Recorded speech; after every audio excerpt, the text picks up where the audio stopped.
Hello people, I'm Ginnymetheral and I am a fourth generation witch. Today's video has come about because I have been asked many times by my subscribers for the top witch tips that I can give, and this is a really popular question. So these are my top witch tips for beginners and the more experienced alike.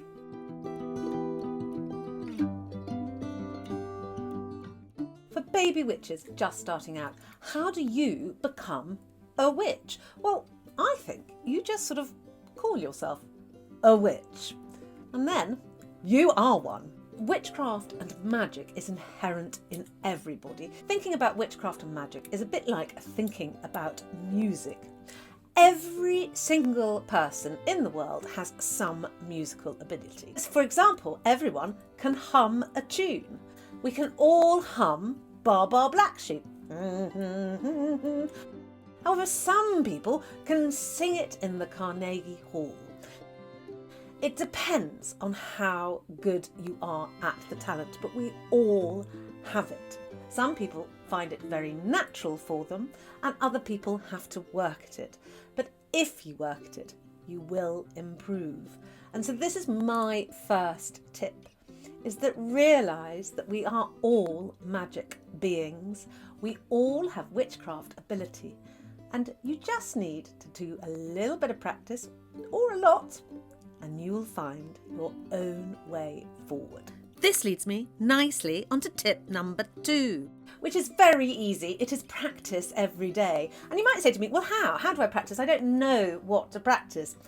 Practice just means going with the flow. So if you feel like trying to cast a spell with some herbs, then go and get some herbs and see what you can come up with. If you feel like doing some meditation techniques in order to learn to speak with the Fae and the spirit world around you, go and do some meditation techniques. If you would like to read a book upon magical practice, then you should go and do that. Whatever you do, it's really a good idea to practice every day. There is an old saying in traditional witchcraft, which is that if you are a witch and practice every day for a year and a day, then after that time you will truly be a witch, as you will have earnt your spurs, so to speak. This likewise immediately leads into tip number 3.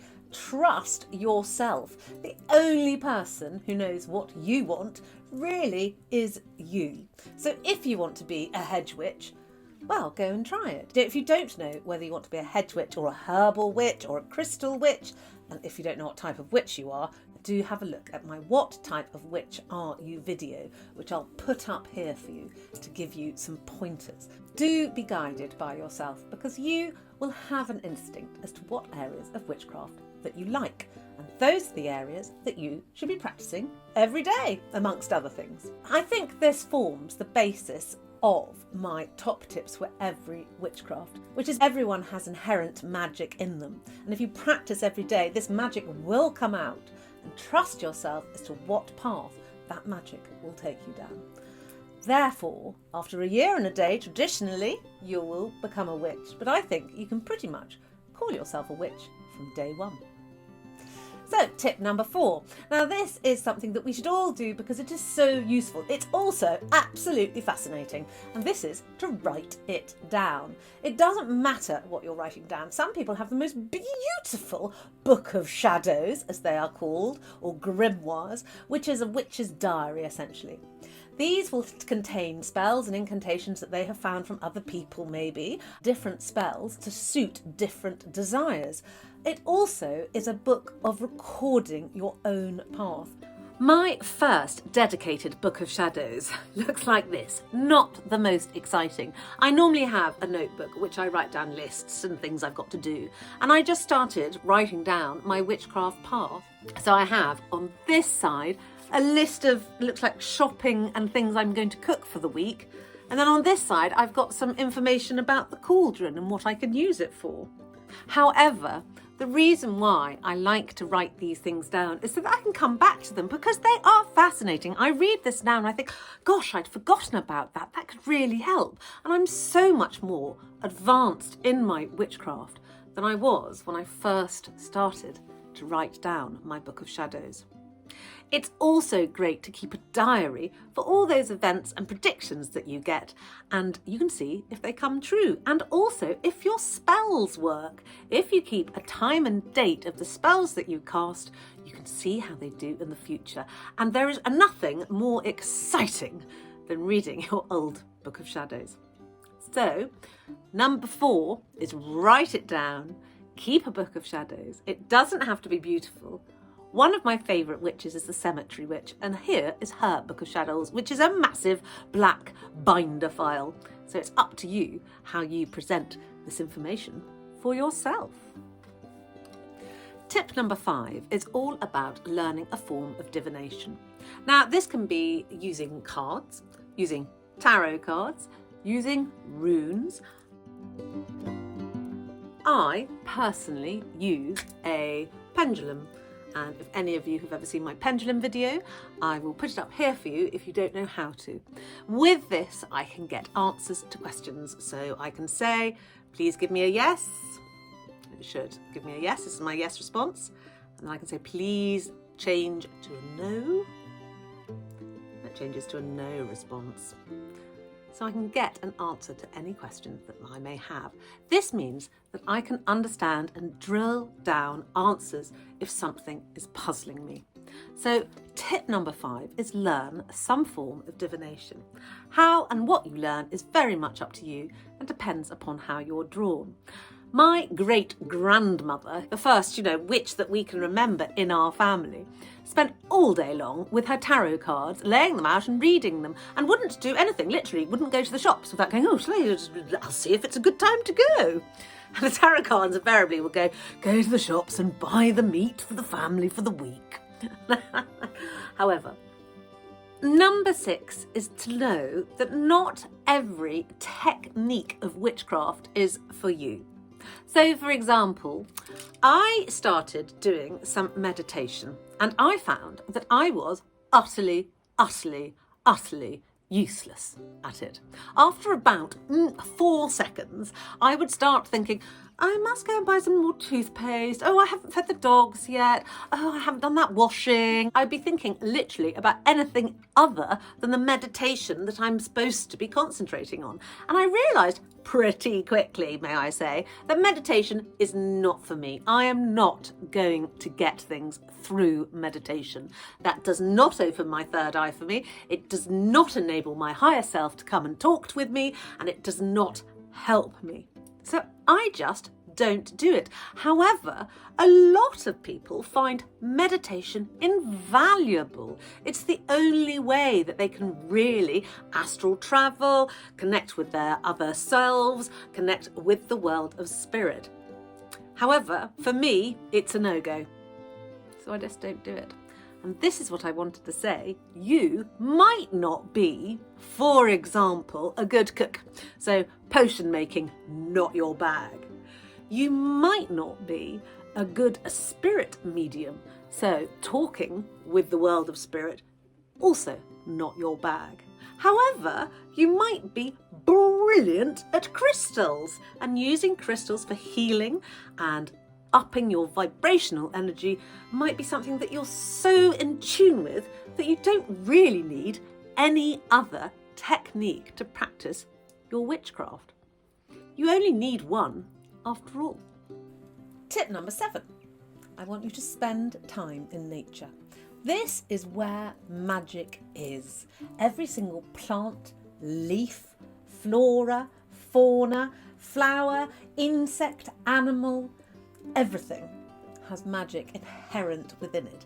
And in order to access that magic, you need to go and communicate with it. Now, this could be as simple as picking a bunch of flowers, growing a little plant on your windowsill, or walking barefoot in the park. All of this will help you to connect to the sproul, which is the life force, the magical life force. This is inherent in everything. And it is from this that you can increase your own power by mixing that magic that is inherent in literally everything, every rock, every particle, every plant, and increase your own. My next tip is about working spells. Spells are worked best, if you make up spells, if they are made up with your energy in mind. So when I have clients with me who we need to make a particular spell for, I don't work that spell as I would work it if I was going to do it. I make sure that that spell fits with them and their energy. For example, if we're working with roses, I might ask them, what's your favourite coloured rose? Because that'll align with their energy better than it would if I said, well, let's use a pink rose. Unless, of course, they want a pink rose. I very, very rarely cast spells at other people. I make them do their own spells, in fact, because that is how a spell works best. So if you receive a spell from another person which you would like to do, don't be afraid to tweak it to your tastes.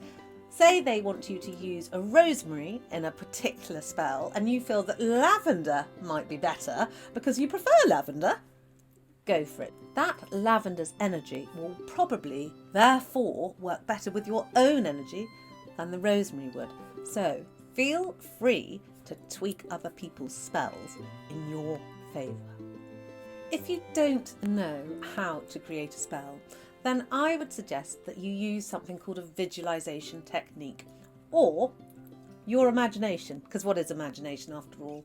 For example, one of the easiest spells for you to pass an exam, say, is to cast a circle, sit within the circle, and then imagine yourself really warm and happy and content and at ease, doing your exam and pulling out all the knowledge that you've practiced and stored away from your brain with ease. And that is a simple form of visualization. You imagine what you want and cast a spell around it, and you will get it. For those of you who are looking at the psychic medium side of things, the hedge witch, I suppose you would call this, I do want to give you a word of warning. The human spirit who has died and passed over to the world of spirit will only ever be kind, sweet, loving and helpful. And if they are anything other than this, or frightening, upsetting, mean, or tell you future predictions which are a bit difficult to hear, then that is not a human spirit that you are talking to. It is something else, and you should not go near it. Come back from the astral plane or wherever you are and smudge, because a good smudge really does help get rid of those negative vibes and negative energy that you might well have picked up. Ouija boards, for example, will only ever bring a demon to your door. You will never be speaking with Great Uncle Bert or your nan, long since dead, because they can't move a Ouija board. And then finally, my last tip is patience. Spells always work. Mine always work.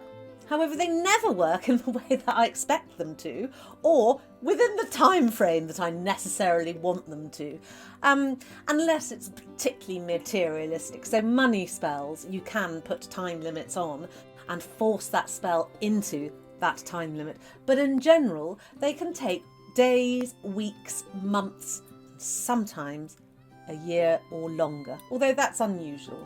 Normally it is within the year or within the 6 months. So be patient.